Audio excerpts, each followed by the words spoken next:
कबीर रिया को इतने अच्छे तरीके से पढ़ाता है कि रिया अपने एग्जाम में कामयाब हो जाती है और वो बहुत ही ज्यादा खुशी होती है और कहती है कि अब तो मेरी शादी नहीं होगी क्योंकि मैं एग्जाम में पास हो गई हूं।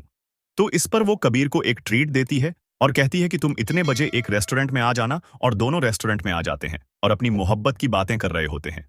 रिया कबीर का शुक्रिया अदा करती है कि तुम्हारी वजह से मैं आज पास हो गई हूं और आज तुम्हारे साथ बैठी हूं। तो इस पर कबीर कहता है, आगे का क्या सोचा है, अब हम दोनों शादी कर लें? उस पर रिया कहती है कि जरूर मैं तुम्हारे साथ ही शादी करूंगी। तो इस पर कबीर कहते हैं कि मैं तुम्हारी मोहब्बत का इम्तिहान लूंगा और रात के अंधेरे में तुम अगर मेरे साथ भाग सकती हो तो राजी हो जाओ, हम भाग जाएंगे। तो इस पर रिया कहती है, क्यों नहीं, मैं तुम्हारे साथ चलूंगी। तो इस पर दोनों अपने घर चले जाते हैं और रात का अंधेरा हो जाता है। कभी रिया के घर के बाहर ठहरा होता है और रिया को फोन करता है कि जल्दी से आ जाओ।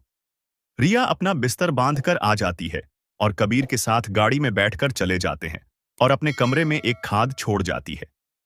जब उसके अंदर रिया के कमरे में जाता है तो उस खाद को पढ़ता है कि उसके ऊपर लिखा हुआ होता है, भाई मैं घर छोड़ के जा रही हूं और मैं कबीर के साथ निगाह कर लूंगी। तो इस पर सिकंदर बहुत ही ज्यादा हैरान हो जाता है, रिया को अपने दोस्त के घर ले जाता है और मौलवी को बुलवाता है और ये दोनों अपना निकाह पढ़वा लेते हैं। और इसके बाद इनके दोनों के घर वाले बहुत ही ज्यादा परेशान होते हैं और कबीर की अम्मी कबीर को कॉल करती है कि तुमने ये क्यों किया। तो इस पर कबीर कहता है कि आप कभी मेरी शादी रिया से नहीं होने देते, इसलिए मैंने भागकर शादी कर लिया। तो इस पर रिया बहुत ही ज्यादा परेशान होती है कि सिकंदर भाई हमारे साथ क्या आचार करेगा। इस पर कबीर कहते हैं कि तुम टेंशन ना लो।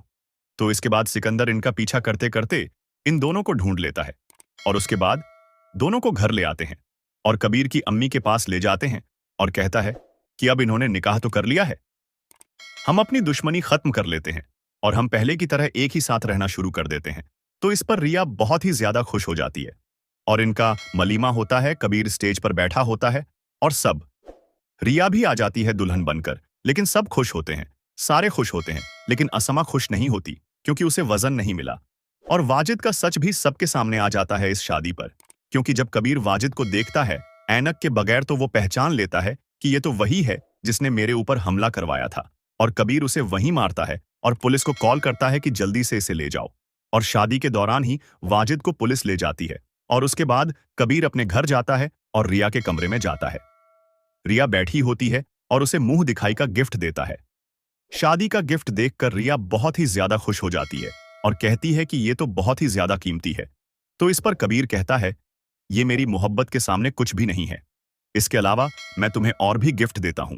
और इनके बाद इनकी शादी बहुत ही ज्यादा अच्छे तरीके से चल रही होती है और सिकंदर का खानदान और कबीर का खानदान दोनों बहुत ही ज्यादा खुश होते हैं और इनकी दुश्मनी खत्म हो जाती है। इस दुश्मनी को बर्पा करने वाला बाजिद होता है जिसे जेल में पहुंचा दिया जाता है और इसके बाद दोनों खदान खुशी से गुजारते हैं।